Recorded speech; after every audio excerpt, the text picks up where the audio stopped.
kita hari ini? Hai juga Pak Ridwan, kabar saya baik Pak.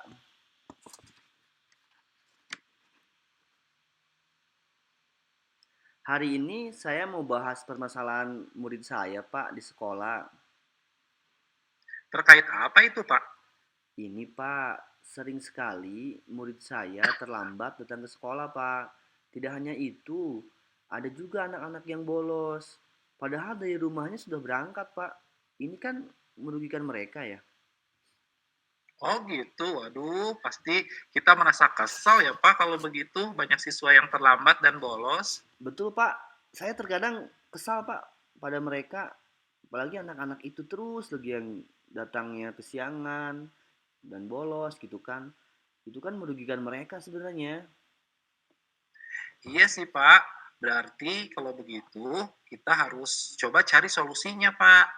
Kira-kira kita mulai dari tentukan tujuannya ya Pak ya. Kira-kira tujuannya apa pembicaraan kita hari ini? Ya Pak, saya ingin murid-murid saya ini bisa datang tepat waktu Pak. Dan membangun komunikasi yang baik dengan orang tua dan sekolah. Hal ini kan bagian daripada apa namanya keinginan sekolah ya Pak. Maksudnya biar nanti anak-anak pun tidak tidak seperti ini gitu Pak, lebih disiplin gitu. Oh begitu ya, iya sih saya juga sependapat.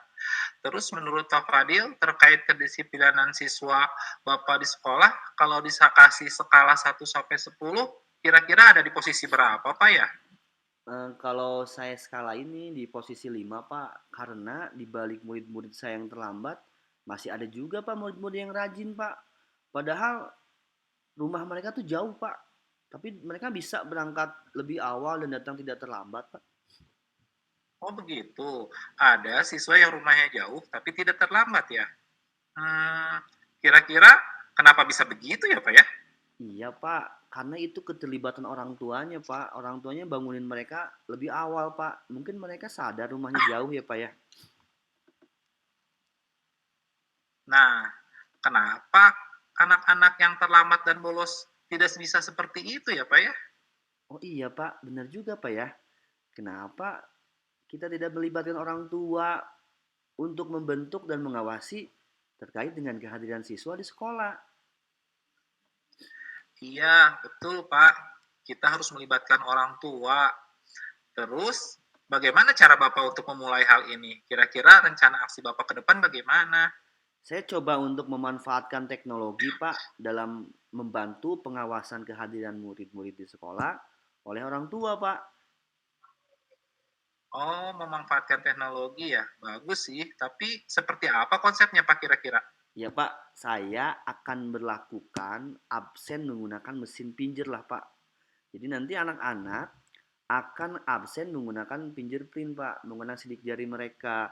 Nah hasil dari sidik jari atau absen itu nanti terkoneksi secara otomatis terkirim laporannya ke orang tua Pak. Jadi ketika ada anak yang terlambat, ada anak yang bolos, itu bisa dapat diketahui langsung oleh orang tuanya Pak.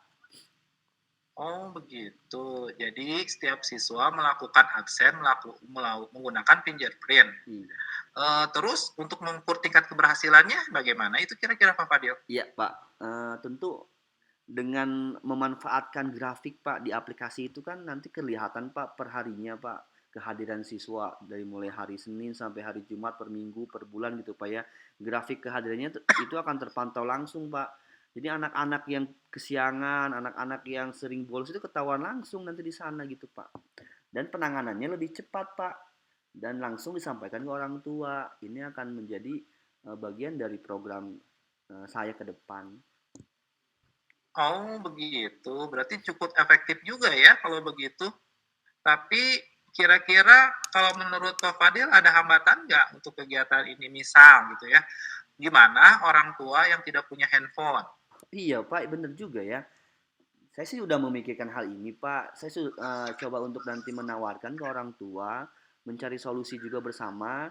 Bagaimana kalau misalkan orang tua itu berkoordinasi dengan keluarganya, dengan saudaranya yang memiliki handphone yang bisa dimanfaatkan untuk informasi kehadiran siswa Pak. Menurut saya Orang tua pasti adalah saudaranya yang memiliki handphone atau tetangganya Pak, sebelahnya gitu. Mungkin bisa dipinjamkan sementara untuk informasi saja gitu. Ketika ada apa-apa di sekolah bisa langsung tersampaikan. Itu mungkin Pak. Mantap sekali Pak idenya. Terus, rencana aksinya itu kalau menurut saya bagus sekali. Tapi, kira-kira bagaimana untuk menjaga komitmennya? Biar ini bisa berjalan terus gitu, apa yang akan Kakak dilakukan Saya akan terus rencananya? melakukan koordinasi dengan orang tua, Pak, terkait dengan program ini. Jadi nanti, ketika ada pelanggaran itu langsung kita, Pak, komunikasikan dengan orang tua, dilakukan tindakan secara langsung, tidak dinanti-nanti, agar nanti efeknya juga lebih baik, Pak, terhadap anak, gitu. Jadi Pak Fadil tidak mungkin kan melakukan program ini sendirian, kira-kira siapa yang akan membantu Bapak untuk melakukan komitmen ini? Iya Pak, benar sekali Pak. Saya nggak mungkin Pak kalau bekerja sendiri Pak. Saya akan libatkan tentunya wali kelas Pak di sini sebagai orang tua kedua mereka. Jadi nanti interaksi dengan orang tua sebelum dengan saya sebagai kesiswaan di sekolah itu dengan wali kelas. Jadi agar koordinasinya lebih baik juga Pak. Nanti untuk berjalannya penanganan pelanggaran ini Pak gitu. Luar biasa Pak Fadil, ya saya setuju dan dengan rencana Pak Fadil ini dan semoga bisa terrealisasi secepatnya untuk Amin. meningkatkan kehadiran siswa di sekolah. Amin Pak. Mohon doanya Pak. Semoga aja yang direncanakan berjalan dengan baik Pak. Terima kasih Pak Ridwan sebelumnya. Ya, sama-sama Pak Fadil, semangat ya. Iya Pak. Coaching. Yang pertama, pertanyaan pertama tentang refleksi dirinya yaitu pertama, apa yang sudah berjalan dengan baik selama percakapan? Yang sudah berjalan dengan baik selama percakapan yaitu yang pertama, waktu yang berlangsung sudah efektif, tidak terlalu lama. Kemudian tujuan coaching menurut saya sudah tercapai.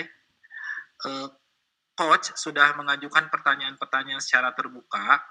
Kemudian eh, solusi dari Koci sudah tampak dan adanya kehadiran penuh dari coach sudah ada.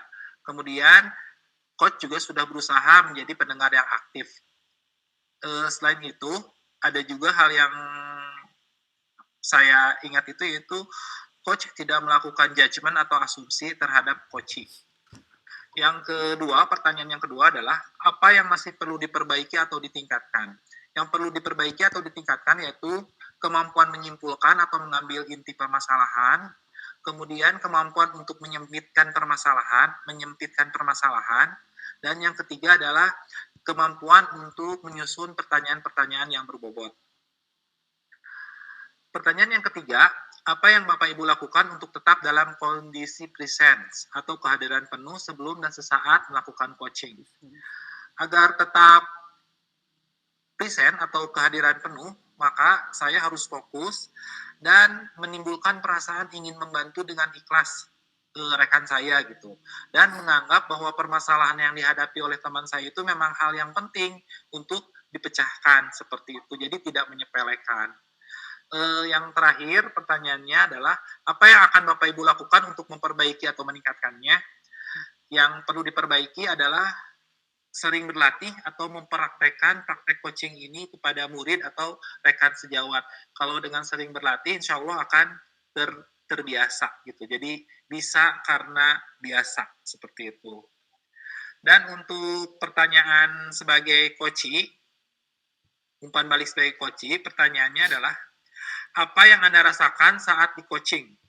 Pada saat di coaching, saya merasa terbuka, tidak takut, tidak tertekan, dan bebas berpendapat. Saya merasa lega karena ada teman untuk curhat, dan saya merasa mendapat penguatan gitu dalam memecahkan masalah yang saya hadapi. Saya menjadi lebih pede dengan keputusan yang saya ambil. Seperti itu.